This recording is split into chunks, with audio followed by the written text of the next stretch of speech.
Breaking news now. Tester says helping Israel and Ukraine is crucial. U.S. Senator Jon Tester said on Friday that President Joe Biden's requested aid package for Israel and Ukraine faces a tough path through Congress, but that the legislation is essential for the war-torn countries and for maintaining America's role as an economic and military leader. The Montana Democrat is in the driver's seat for all defense spending in the United States as the head of the Senate Appropriations Subcommittee on Defense.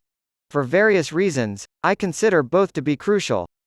To begin with, Israel has been a reliable friend despite the perilous conditions of its region. And by the way, Hamas, which committed horrendous acts, attacked it. Tester said this during a stop in Billings. They have a right to defend themselves, but they also need to follow international law.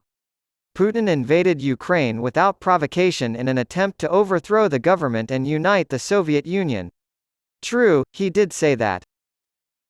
I believe there are lessons to be learned from World War II. We need to gain wisdom from the events of that time and the actions of Neville Chamberlain and others. Also, the money we've spent hasn't cost us a single American life, so I don't see why we shouldn't act responsibly.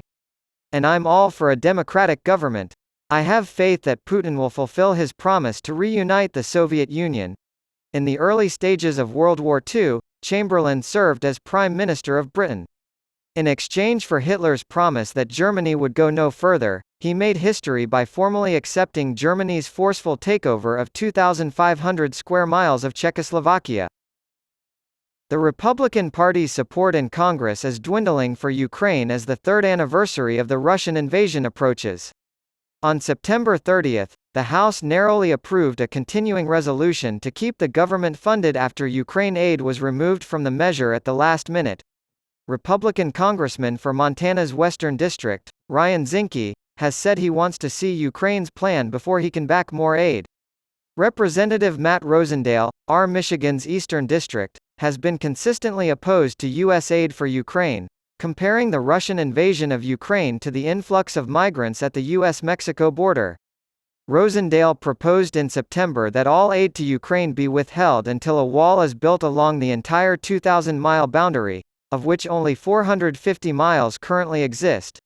Due to the Republican majority's inability to elect a speaker since California Republican Kevin McCarthy was defeated for the position on October 3, military aid for either country is currently stalled in the U.S. House. No one has managed to secure the necessary 217 votes to replace them. The Defense Department has had a tumultuous couple of months, what with the annual budget being held up due to the insanity in the House. According to a letter written by Pentagon Controller Michael McCord to congressional leaders on September 29, funding is critically low for restocking munitions. According to the Associated Press, McCord warned Congress that failure to replenish our military services in a timely manner could harm the readiness of our military. McCord recommended that the military stop using its own stockpile of ammunition to supply Ukraine, as it has been doing so in the hope that Congress will provide funding to replace what has been sent. It makes the country less safe. Continuing resolutions make the country less safe, because there is no predictability for the builder, the shipbuilder, the sub-builders, the munitions manufacturers. Tester remarked, businesses need to be able to count on things.